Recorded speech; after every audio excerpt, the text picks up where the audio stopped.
Matheus Pereira, que está nos Estados Unidos, está no Alabama e vai nos trazer informações ao vivo, direto da terra, né, dos norte-americanos. Matheus, vou começar perguntando sobre Estados Unidos. Ontem nós tivemos, no final do dia, a apresentação de relatório de acompanhamento de lavouras, Crop Progress, que trouxe ali algum atraso em relação ao ano passado. Mas na média dos últimos 5 anos, tanto para a soja quanto para milho, parece que está muito equilibrado. Qual foi a sua avaliação desses números? O que você está vendo por aí? Boa tarde, seja bem-vindo. Boa tarde, Fabiano. Boa tarde a todos que estão nos assistindo. Aí no Brasil, estive entrando no Alabama hoje pela manhã, estive percorrendo todo o delta do Mississippi, no estado do Mississippi. Região também, Fabiano, que assim como os nossos compatriotas gaúchos aí em território brasileiro, sofre com chuvas incessantes, né? Aqui também, nessa região, vem sofrendo nos últimos 10 dias com chuvas incessantes, causando problemas de enchentes também, inviabilizando semeadura aqui nessa região do delta. O delta do Mississippi, Fabiano, que é responsável por quase 15% da produção nacional de soja, 18% da produção nacional de milho, uma região extremamente importante, também produtora de algodão, cerca de quase 40% de todo o algodão produzido em território norte-americano vem da região centro-sul norte-americana, a qual eu estou percorrendo aí nos últimos dias, percorrerei por mais alguns dias aqui, trazendo com exclusividade os clientes Pátria aqui para vocês. E o que mais se observa por agora, sim, é um atraso de plantio, quando se comparado com a média dos últimos anos. Porém, né, o cinturão agrícola, Fabiano, que é a região que detém quase os 80% da produção nacional de soja e de milho, é uma região que hoje vem presenciando uma condição de lavoura mais agradável para a aceleração de plantio. E apesar desses atrasos pontuais, né, a safra norte-americana, até o momento, é desenvolvida com muita saúde, viu, Fabiano? Pelo menos é isso que a gente tem visto por em campo agora, né, nesse tour de safra aqui no delta do Mississippi, realizado pela Pátria. E, Matheus, ainda falando um pouco sobre Estados Unidos, dentro de todo esse cenário, nós temos farelo de soja recuando mais fortemente na Bolsa de Chicago. Eu imagino que tenha um link sobre a greve na Argentina, se é que essa greve ainda predomina, se o mercado já absorveu também as informações desta greve. Eu gostaria que você falasse um pouco a respeito de como que está este cenário, tanto para farelo e como que isso tem influenciado também o mercado de soja norte-americano. Perfeito, Fabiano. Me desculpe aqui, o vento está muito forte. Percebam no meu cabelo que não para de mexer, o celular também caindo do tripé. Mas sendo bem objetivo, Fabiano, tivemos aí nos últimos dias, sim, nas últimas semanas, a greve, né, argentina, nos portos argentinos causando muito efeito ao mercado, que agora começa gradativamente a ser solucionada. Porém, ainda muito, né, se discute sobre os termos, né, para a volta, né, a retomada das atividades portuárias em território argentino. O principal detentor, né, das exportações de farelo mundial, quase metade das exportações mundiais de farelo são provenientes do solo argentino.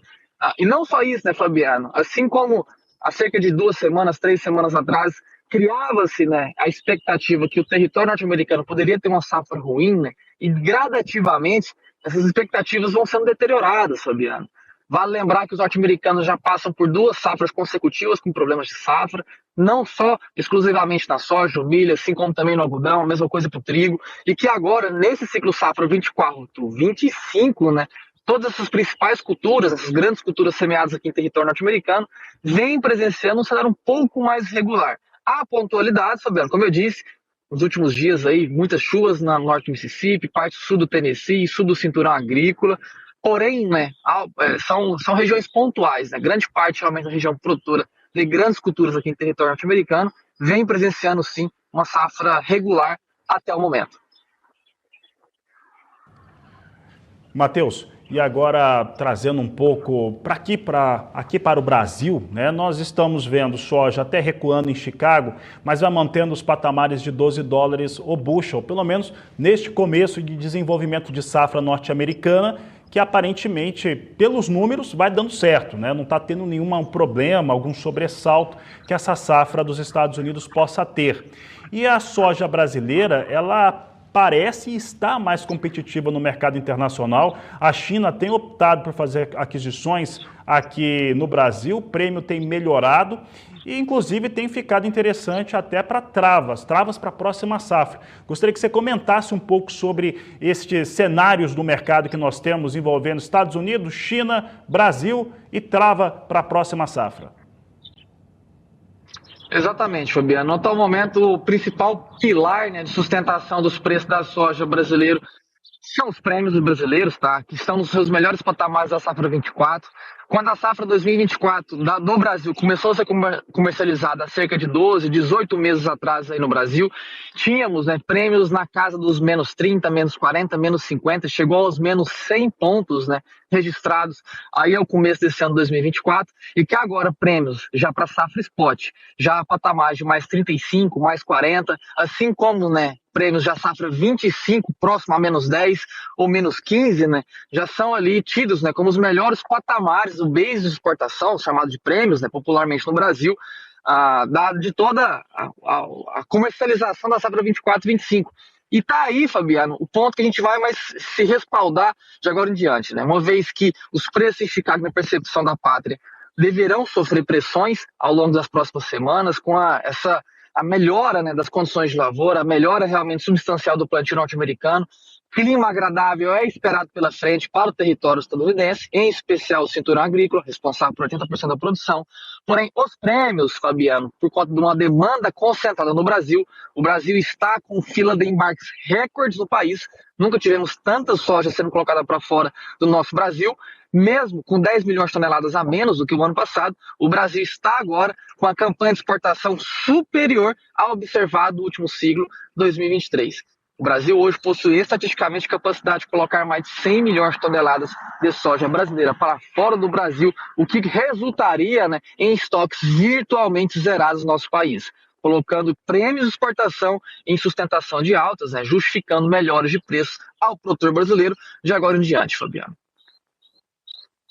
Matheus, e aí com o desenvolvimento de safra norte-americana, pensando também no volume de soja que nós temos disponível para comercialização aqui no Brasil, em qual momento que a gente deve começar a enxergar esta safra norte-americana pressionando os preços internacionais e automaticamente os negócios aqui no Brasil?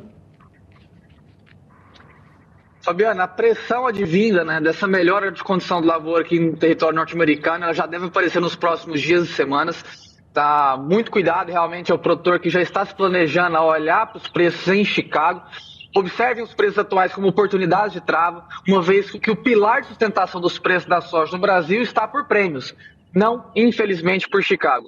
Já nos próximos dias e semanas, Fabiano, enxergamos sim que há capacidade dos preços em Chicago, né, voltarem a criar essa pressão diante de um reposicionamento, né? O mercado deixando de olhar cada vez mais para a América do Sul e olhando cada vez mais para a América do Norte e encontrando realmente uma qualidade de lavoura muito superior ao que foi observado no ano passado, Fabiano.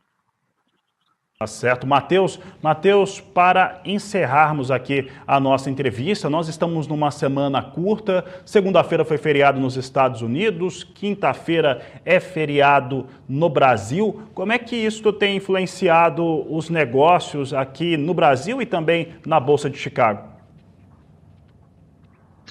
Fabiano, tivemos o mercado na segunda-feira paralisado, né? A equipe da Pátria percebeu poucas negociações sendo realizadas no físico ou futuro, né, da safra 24 ou 25. Realmente, nessa semana, uma semana mais lenta, é uma semana que não tem realmente um grande volume, né, de novas negociações, tanto no disponível quanto no futuro. Muita atenção, porque apesar da lentidão no mercado por agora, podemos reencontrar o mercado pós-feriado, essa próxima segunda-feira, pós essa extensão de feriado aí no Brasil, um mercado um pouco mais lento, né? Em especial quando se trata das precificações, né, aqui em território norte-americano. Infelizmente, realmente, como já disse e vou ressaltar mais uma vez, os preços em Chicago tendem, né, a sofrer essa pressão de agora em diante, de acordo com que a atenção especulativa recai sobre a qualidade de lavoura norte-americana, que até o momento, Fabiano, que foi observado por aqui, é uma qualidade, não vou dizer excepcional, mas muito melhor do que foi observado no ano passado.